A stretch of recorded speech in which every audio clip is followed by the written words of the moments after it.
Thank you. Welcome to the Helen Plum Library Board of Trustees meeting for February 17th, 2026. The meeting is called to order. Please stand for the Pledge of Allegiance. I pledge allegiance to the flag of the United States of America and to the republic for which it stands, one nation, under God, indivisible, with liberty and justice for all. Jenny, can we have sorry. Kristen? The Helen Plum Library Board of Trustees unanimously acknowledges that many Indigenous groups once lived on the land where the library now resides.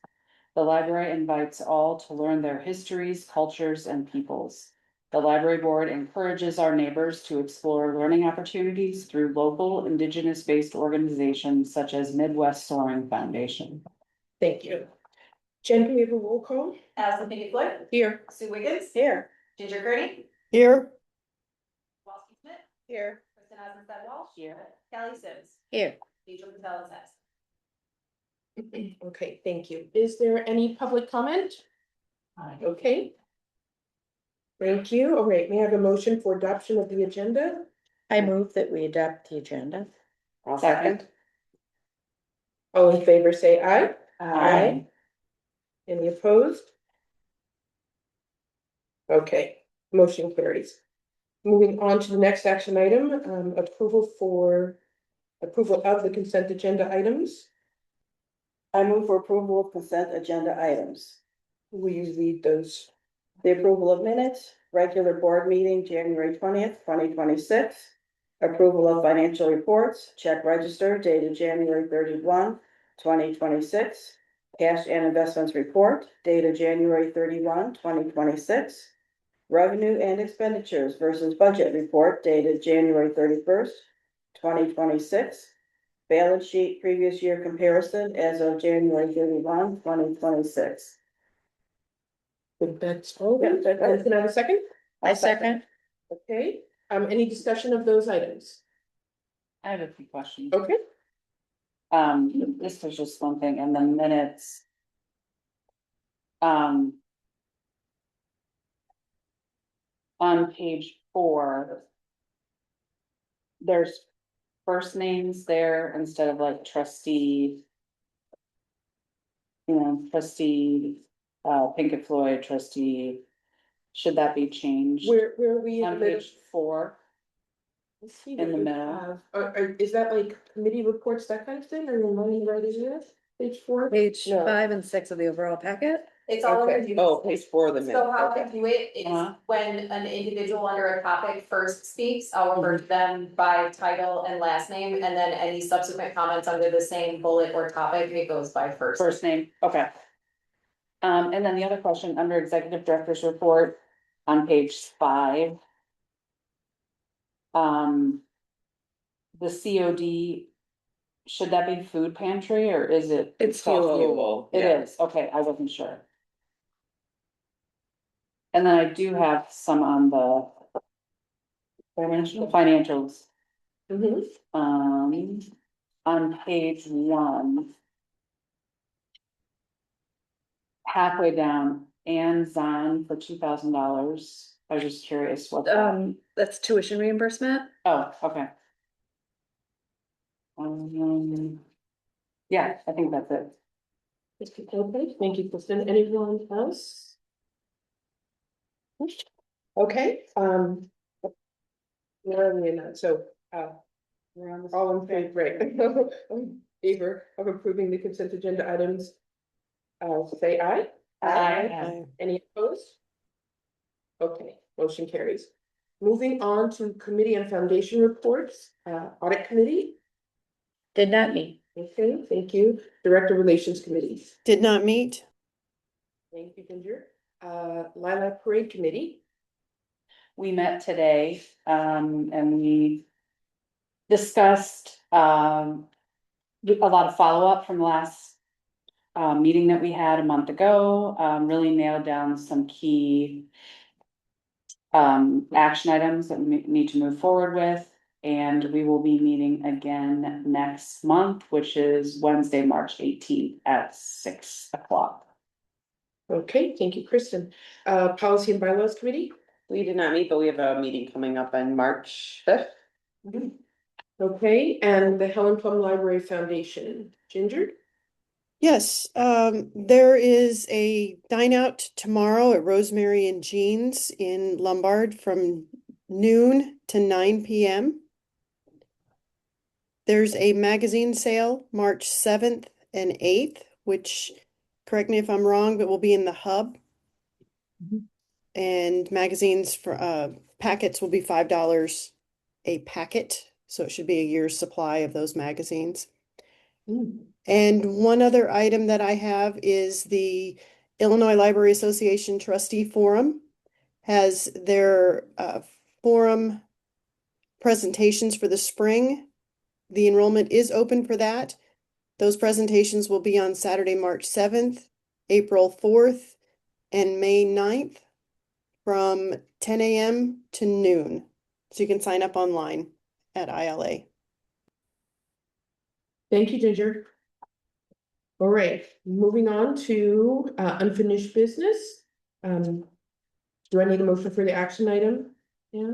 Yep. Yes, okay. May I have a motion for action item A?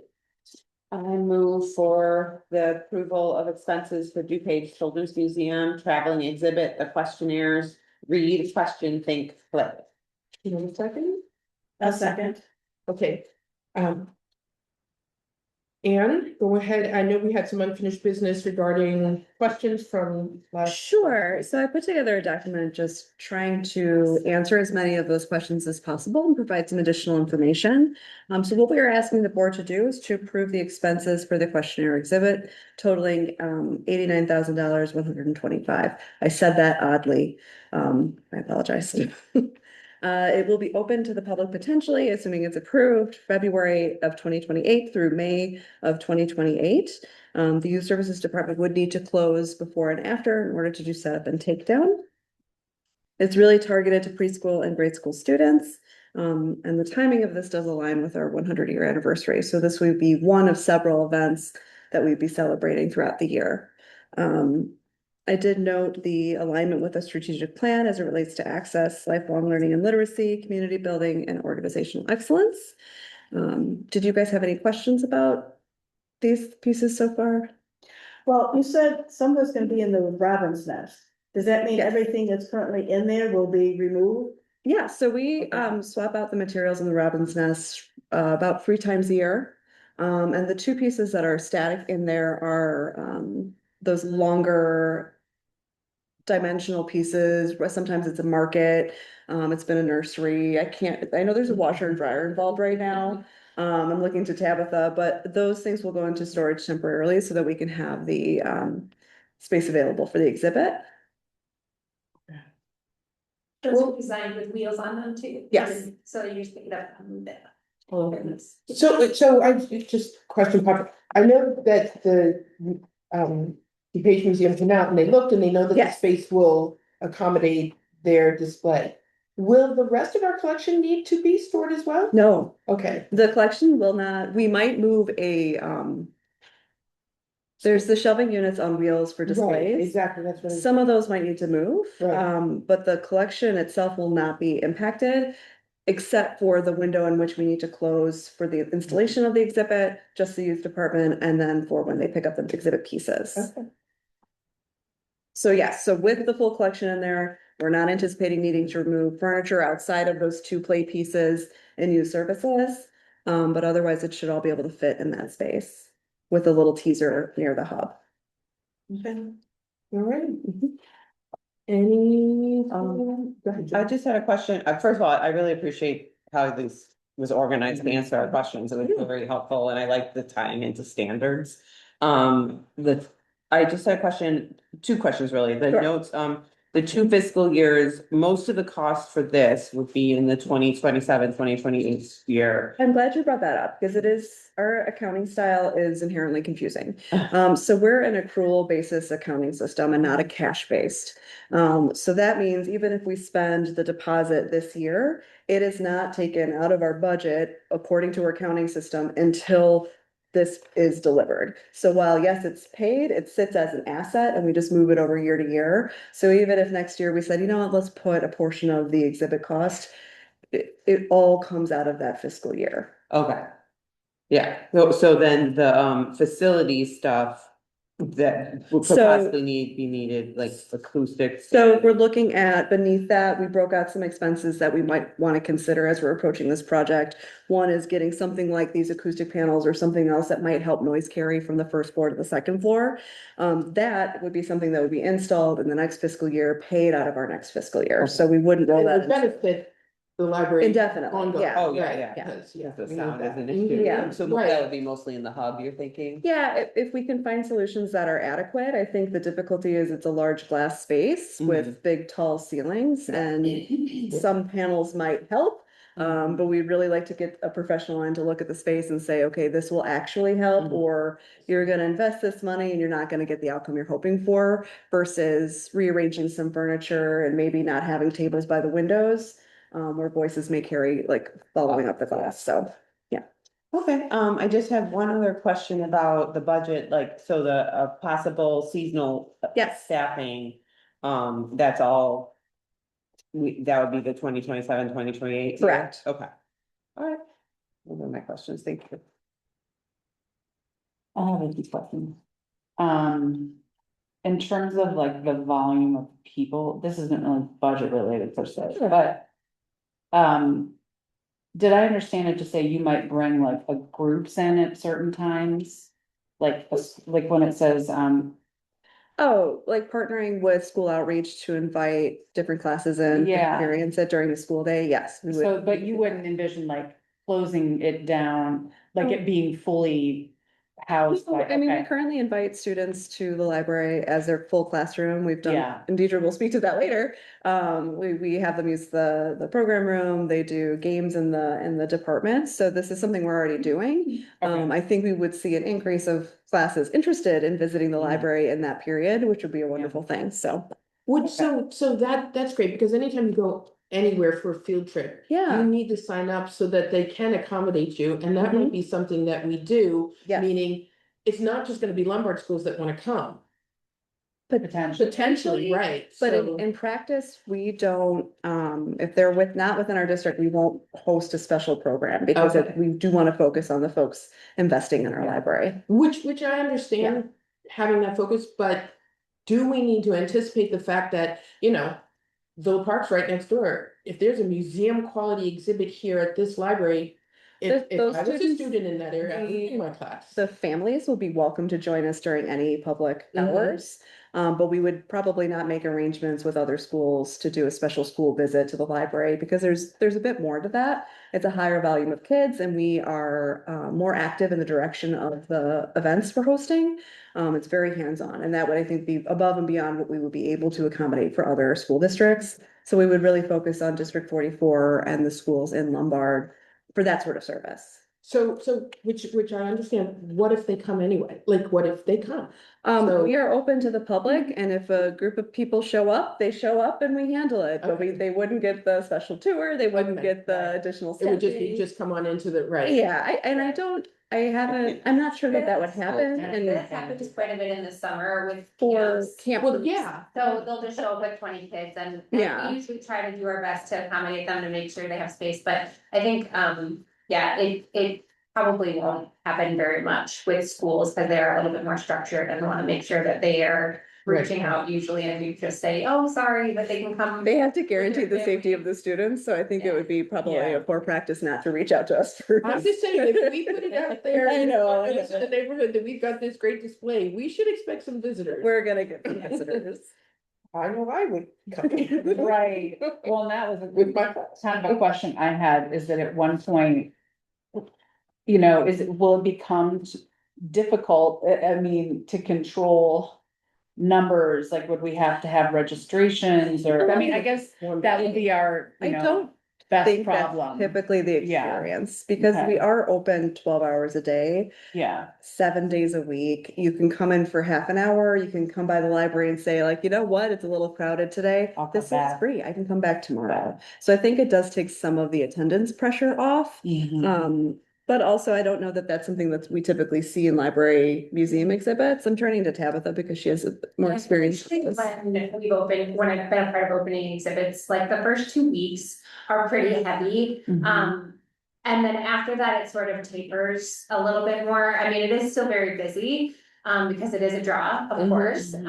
But it's not as like heavy as those first couple, for sure, days. And then that first like 2 weeks is really like the bulk of it. Yeah. We would not prioritize class visits during that time, just Right. to allow for Sure. some of that Yeah, heat to come off. Interspersed. sure, Yeah. sure. Okay. Um.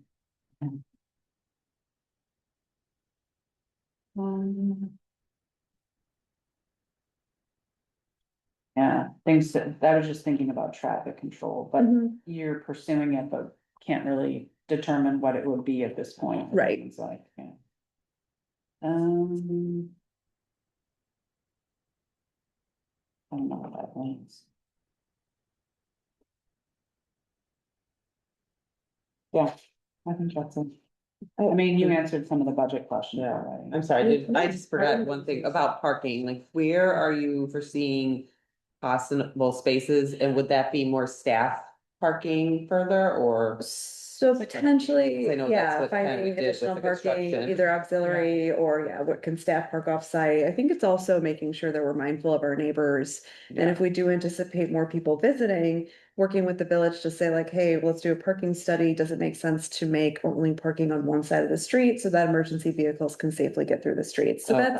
that's, Just- it's a lot of Planning things we'll need to working. consider. Okay. But yeah, working with our neighbors, seeing if we can park elsewhere, finding those spaces that will work out to keep things safe. Is that a potential offsite for the staff to park? Potentially, but we really haven't jumped into that yet, so. Okay, that was it. anything else? All right, so, we have to, right, it's an action, and so we're voting to approve the expenses? Yes, and this is a roll call vote? Yes, it is. Right. Isn't that Ms. Walsh? Yes. Ginger Kearney? Yes. Julie Kowalski Smith? Yes. Kelly Sims? Yes. Sue Wiggins? Yes. Allison Pinkett Floyd? Yes. And Beal is absent. All right, motion carried. All right, on to new business. We have presentation. Hi, Deirdre. Thanks for being with us tonight. Okay, sorry. Yeah.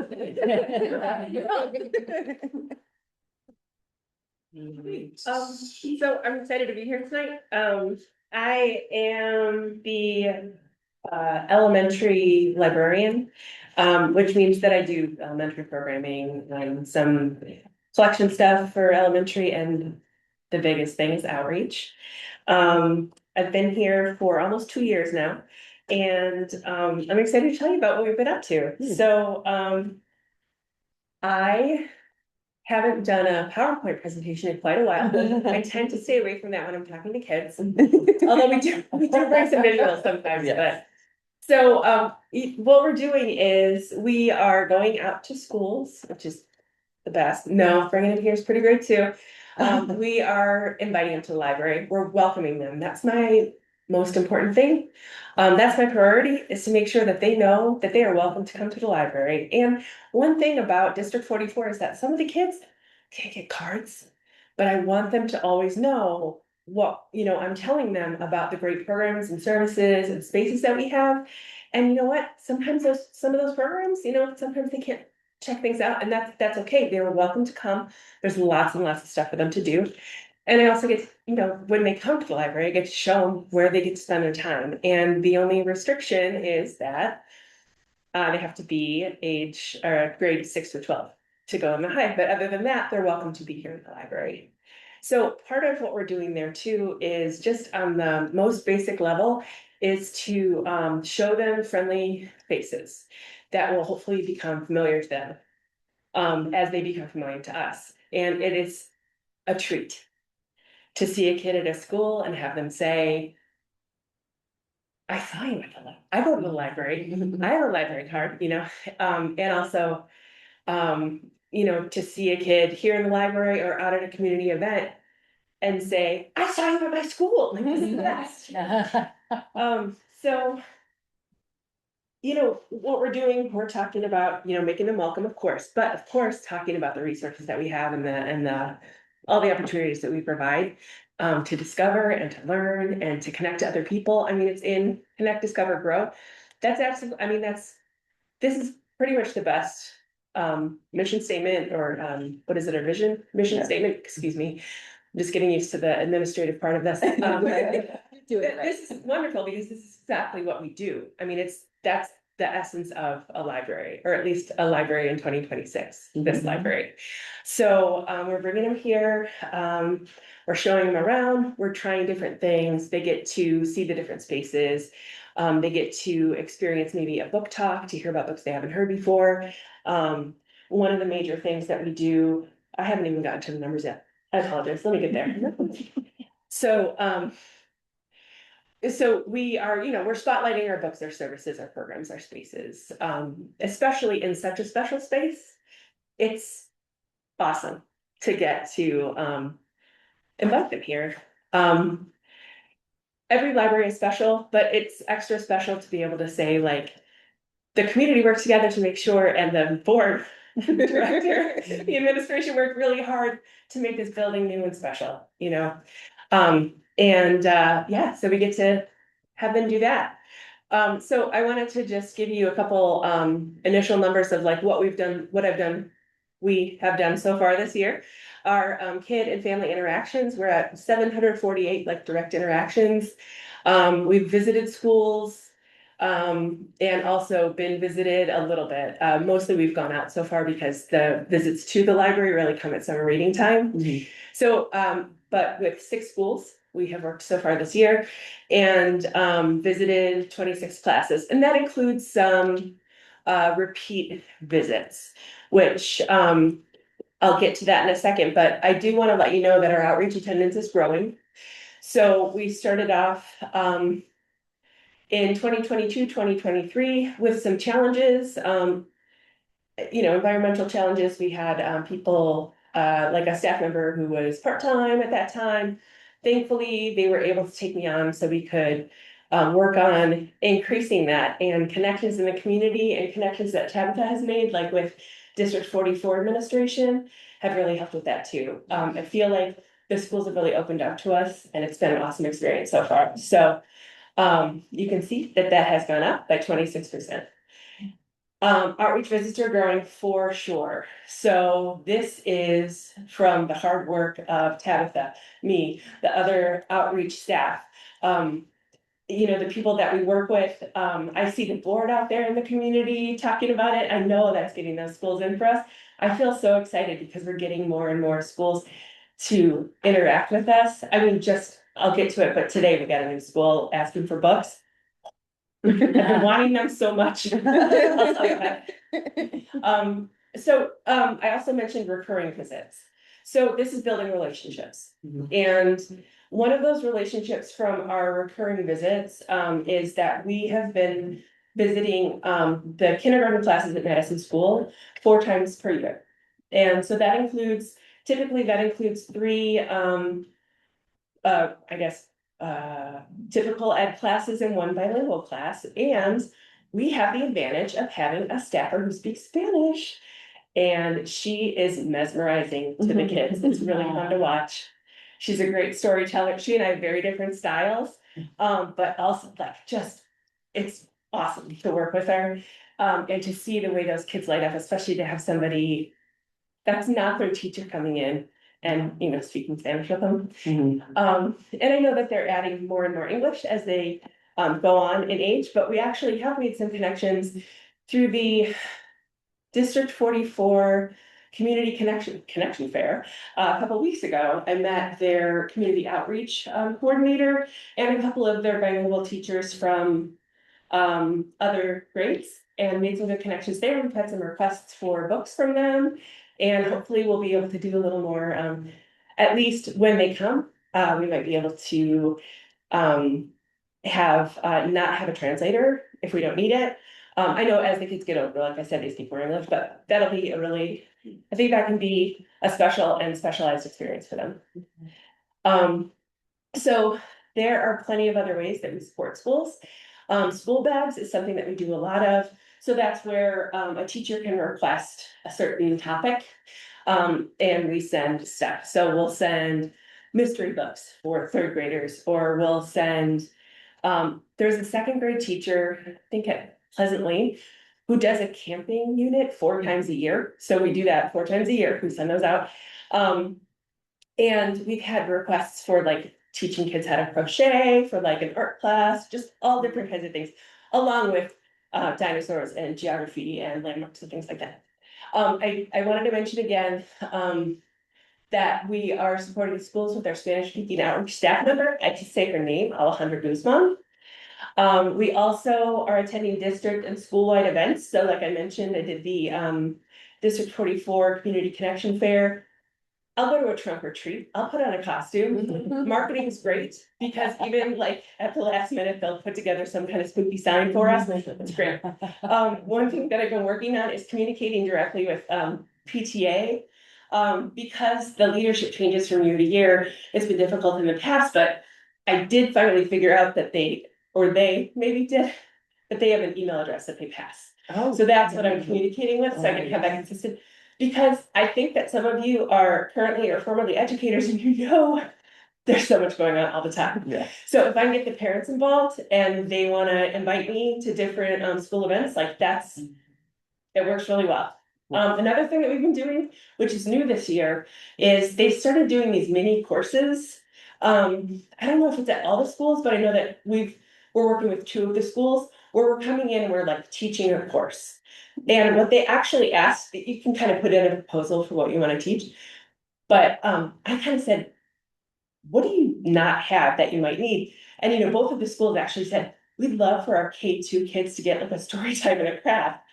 That's fine. I can do a STEM lesson, that's fine. I can do a story time and a craft. That's no problem. So we're doing that. And then one other thing that we have spent some time doing is, as you may know, District 44 doesn't have licensed school librarians. So they have educational aides working in their LRCs. And as some of you have worked in schools, there's a lot going on everywhere all the time, particularly in the LRC. And so they have a lot going on. So what we've tried to do is just push out information that we already have. So I've sent them like best books of the year. So it makes it a little easier for them to choose what they can spend their limited budget on, rather than having to go through reviews and things like that, because we're already doing it.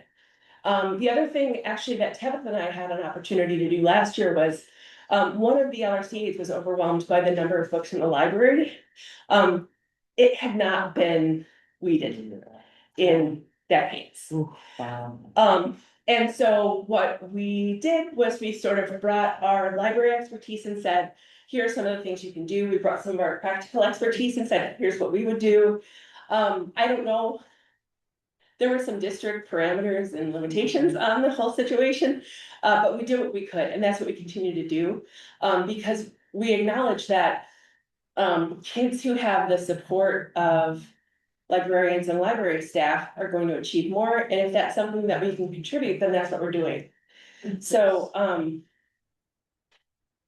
I did want to mention a couple of things. One is we've made a fantastic connection by doing those repeated visits to the kindergarten classes at Madison, because the principal, Ms. Vasquez, thought of us when she realized that they were going to be having kindergarten orientation and that the building was still going to be under construction. They have to replace their HVAC or something terrible. So we were able to meet with Ms. Vasquez and with Kate and with Tabitha and Tyler, and we talked a little bit about what we might be able to do. And so it sounds like we've got a spot, we've got a time that's going to work for everyone, and I'm going to be going over to meet with the teachers themselves to like figure out what's possible and what we're going to be able to do, what they usually do, and what we might need to change. One other little story is one that we make a big deal when the kids come to visit. We make a big deal when the 5th graders come to visit, that they're, as soon as they walk out the door of Madison School or wherever it is, out of 5th grade, they are 6th graders. And that entitles them to all the rights and privileges of the Hive and the Teen Corner. And so, last year, we had a group of kids who were on their way from Madison to Dairy Queen, but stopped at the library to exercise their rights. And they stayed. They stuck around, they spent their time in the hive instead of going to Dairy Queen. Wow. It's my understanding that there were some parent calls of like, where are my children? Yeah. But, so I don't like that part, but I do like the part where they came and they stayed. And that's what we're hoping for. We just want them to come here and to stay and to feel welcome and part of a community. So that's all I got. Thank you so much. Thank you. Thank you. All right, moving on to communications. Do we have anything? I did not receive anything. All right, yeah, no. No, All right, on to the executive director's report. yeah, just a Is there couple. anything, yeah. A couple of things, we're gonna continue to see formatting changes to documents. Because we wanna make sure that they are fully readable by ADA Title II regulations. So we're gonna gradually make some changes as we approach the deadline of April 26, 2027. But you'll probably notice that they've already made some changes in how we're formatting things. It's gonna get trickier as we get to some of the financial documents and the way we report statistics right now. So like I said, you'll see some changes, because we want to make sure we can meet that compliance deadline. Are the library organizations being helpful in guiding you with that, or is this kind of figuring it out on your own? I would say medium. Oh. Sometimes the advice is conflicting. Oh, So I'm glad we have the time to work out what's the best practice, okay. to really make sure that we have the right things forward. So, yes. And then a reminder that we have the general election at the library on the 17th, so our board meeting will be on Wednesday, the 18th. And just keeping you looped in that we are, oh yeah, everybody check your calendar. Yeah, I think I updated that, just to make sure. We are still working on our strategic plan priorities. We're hoping to get those ready to potentially present with the April, when we start working on the budget. So more to come on that. And then you should have received an email from Jen already about your annual statement of economic interest. The timeline is posted in these notes.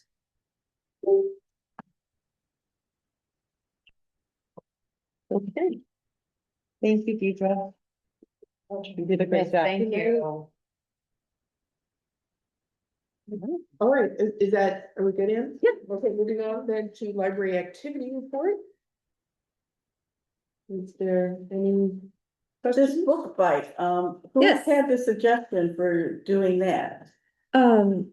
Several people. Okay, okay. This has been something that we've like played around with, and I think it really took. We did a field trip to another library to have people test out the bike, and people got excited about it. We really wanted to make sure that if we were to purchase something like a book bike, that staff would actually use it. So we were waiting to get the numbers in for youth services staff that want to take it to story time, for adult services staff that would take it to other community events. So really just getting that buy-in. But it's been an idea we've been kind of floating and considering for a while. So we'll debut it hopefully in the parade. Oh, okay. Yes. And we have plans for it already. Yes. So very excited about it. Okay, Interesting. library, okay. Anything else? Anyone have anything? On the report. Yep. I have a question. Yep. The look at Lombard committee. I'm sorry. on Do you have a the very page last number? page, the very last page 30 of the whole topic, I guess it is. Sure. I was just curious. I don't know. It's Fine. Kimberly is participating as a community engagement person, so I'm not sure if that is. No, I'm not sure. Okay, fine. I'm glad she's doing it. Yeah. Sounds good. And I just wondered if you knew if, Lynn LaPlante also had toured the library, or You have that Margaret Dahlia is on the same page. So we had the legislative lunch. I had connected with Margaret there. She requested a tour, and so I reached out to her, say like, yeah, Yeah. absolutely.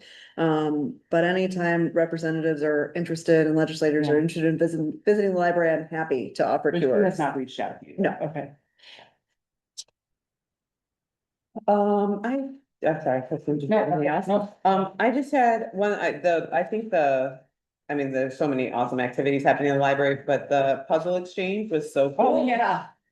That's When I good. dropped off some puzzles, like I was amazed by how much they had, and then Mm. when I finally got over here a little later, I was like, in the day, I was like, oh, they cleaned out, that's awesome. Oh, yeah. And then the other question I had was about EV chargers. Do we know how Mhm. long they've been offline, or do we have any timeline for that? We don't have a solution yet.